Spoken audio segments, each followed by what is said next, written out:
오늘은 수령칠사란 의미와 장단점은 무엇인가 이런 주제를 가지고 살펴보겠습니다. 수령칠사는 지방관이 해야 할 중요 임무를 말한다. 조선의 그 치국 이념을 담은 경국대전에 보면은 수령칠사가 리전 고과조에 실려 있습니다. 수령칠사는 성종 14년에 경국대전에 수록하여 지방관들이 현지에 부임하면 반드시 지켜야 하는 의무이고 또 승진과 좌천을 하는 인사고과의 기준으로 삼았다고 합니다.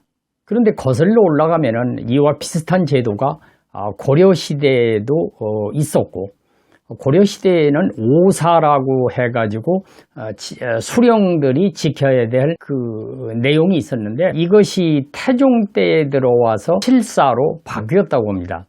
그래서 이 칠사가 시행되다가 성종 때에 이르러서 비로소 경국대전에 수록이 됨으로써 조선시대에는 수령들이 지방에 임명이 되면 반드시 지켜야 되는 7가지를 기록하고 있습니다.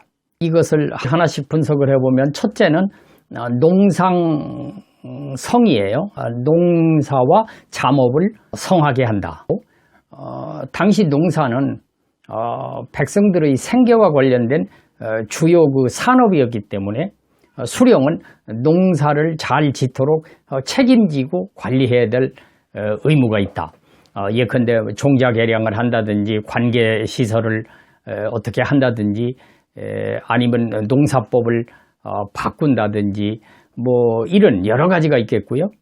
그 다음에 상은 잠업인데 이 잠업은 농민들의 옷과도 연관되어 있지만 이것은 고급 비단으로서 농민들의 소득과도 직접적으로 연관이 되어 있다.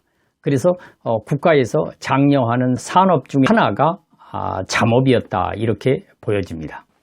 두 번째는 호구의 증가입니다. 호구를 늘린다는 얘기인데 호구가 늘어나는 것은 민생의 지표가 된다. 수령이 맡은 고을에서 호구가 늘어나는 것은 삶이 좋아지고 있다는 증거이다. 만약에 재해가 들어서 살던 사람들이 그 고장을 떠난다든지 또는 세금이 너무 많아서 고향을 떠나게 되면 인구가 줄어듭니다. 특별한 이유 없이 인구가 줄어들면 조정은 수령에게 책임을 묻게 됩니다. 세 번째는 학교흥입니다.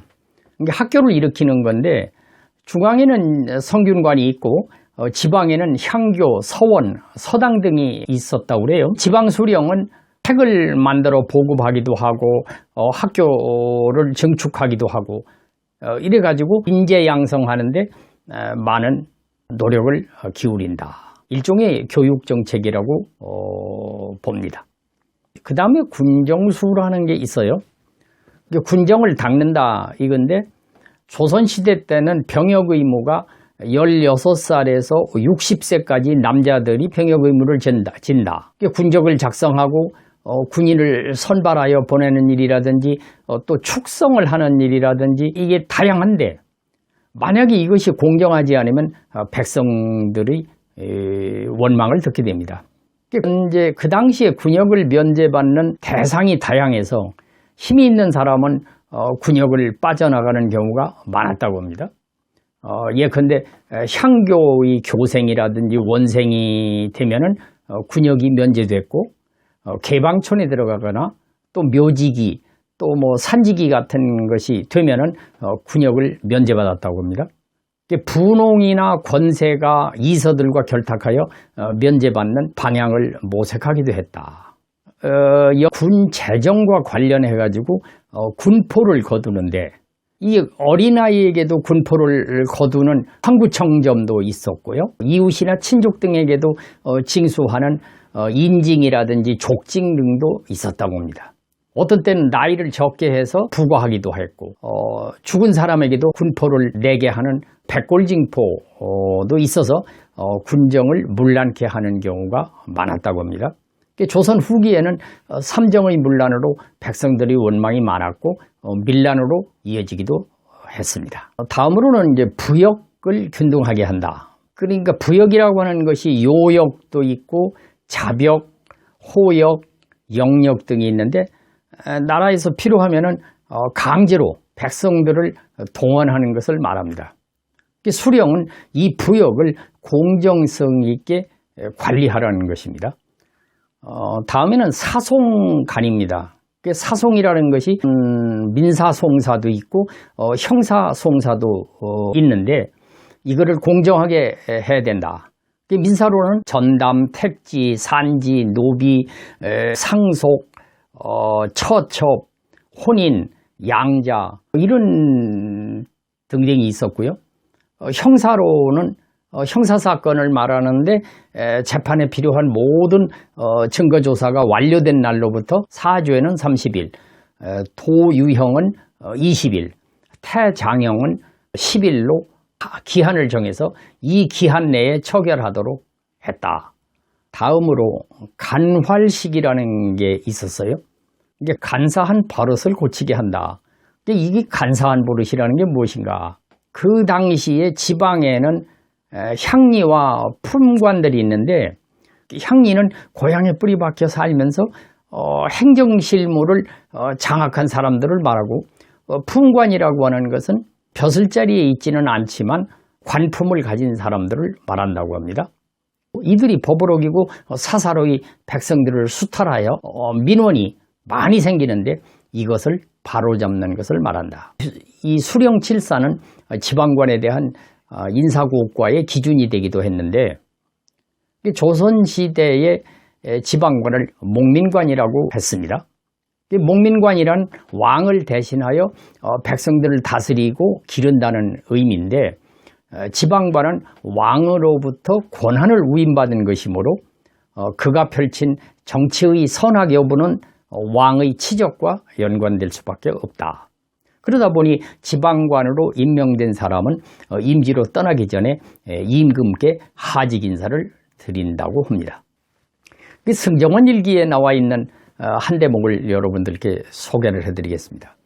1650년 효종 11년에 11월 21일 날 이장영이라는 사람이 강진현감으로 부임하기 전에 하직 인사를 하러 왕을 배알했습니다. 그런데 왕이 수령으로서 해야 할 바를 묻는 질문에 바로 대답을 하지 못했어요. 왕은 재차 칠사가 무엇인가를 물었고 이장영은 겨우 수령칠사에 대한 대답을 했습니다. 왕은 다시 이장영에게 부임할 강진의 상황이 어떠한지를 물었습니다. 이장영은 제가 들은 바가 없어서 알지 못하겠나이다 이렇게 답을 했어요. 결국 왕은 그 자리에서 이장영을 다른 현감으로 교체하여 부임시킬 것을 명했다고 합니다. 지방관이 하직 인사를 하면서 임금을 배할하는데 왕의 질문은 대체로 정해져 있다고 그래요. 첫째는 그의 출신이 어떠한가? 그 다음에 이전에 어떠한 관직을 거쳤는가? 두 번째는 지방관으로서 해야 할 중요한 임무는 무엇인가? 세 번째는 부임할 지역이 안고 있는 어려운 문제는 무엇인가? 이 세 가지를 물었다고 합니다. 조선시대는 그 인사고과를 하는데 포평 제도를 활용했다고 합니다. 포는 포상의 의미이고 폄은 폄하를 의미한다. 이 포평, 그러니까 평가를 하는 사람은 누구냐면 직속상관이었다고 합니다. 가령 군수를 평가하는 사람은 관찰사나 병마절도사 했다고 그래요. 이게 상중하의 점수를 매기는데 10번 포평을 실시해가지고 그 중에서 3번 정도 중을 맞으면은 파직이 됐고 2번 정도 중을 맞으면은 녹봉을 받지 못하는 관직으로 좌천이 되도록 법으로 정해져 있었다고 합니다. 대신에 포평에서 10번 모두 상의 직책을 받으면 당연히 1계급을 특진했다고 합니다. 그런데 이 포평제도 인사고과라고 하는 것이 상관인 관찰사나 병마절도사의 주관적 기준에 의한다는 것입니다. 너무 깐깐한 관찰사나 병마 절도사가 있을 경우 인사고과에서 좋은 점수를 받기가 쉽지 않고, 뇌물을 탐하는 관찰사나 병마 절도사의 경우에는 불공정 평가를 할 수 있다는 맹점이 있습니다. 또 왕명으로 지방 수령을 임명하지만 실제 지방관의 자리는 조정에서 실권을 잡고 있는 세도가가 누구냐에 따라서 사전에 결정이 되는데, 그러다 보니까 잘 보이기 위해서 뇌물을 건네는 경우가 많습니다. 윗물이 맑아야 아랫물이 맑다는 그 말과 같이 청렴하고 능력이 있는 조정의 관료가 많아야 지방 수령들도 비교적 능력이 있고 청렴한 사람이 지방관으로 나가는데, 부패한 관료가 지방관을 추천할 경우에는 지방관 역시 부패한 관료가 되기 쉽다, 이렇게 말씀을 드릴 수가 있습니다. 그러니까 조선 후기를 보면은 삼정의 문란이라고 하는 것이 결국 심각한 사회 문제를 이야기했다고 보는데, 근데 이것이 법과 제도가 확실하게 있었지만은 이 법의 시행이 문란해지다 보니까 많은 부작용을 낳게 되고 백성들이 정부 정책에 불신을 가져옴으로써 통치에 어려움을 겪었다, 이렇게 말씀드릴 수가 있습니다. 따라서 법과 제도가 매우 중요하지만 더욱 중요한 것은 어떤 사람이 법과 제도를 어떻게 관리하느냐가 더 중요하지 않는가, 이런 생각을 해보게 됩니다. 오늘은 조선시대 지방관에게 주어진 수령칠사에 대해서 살펴봤습니다.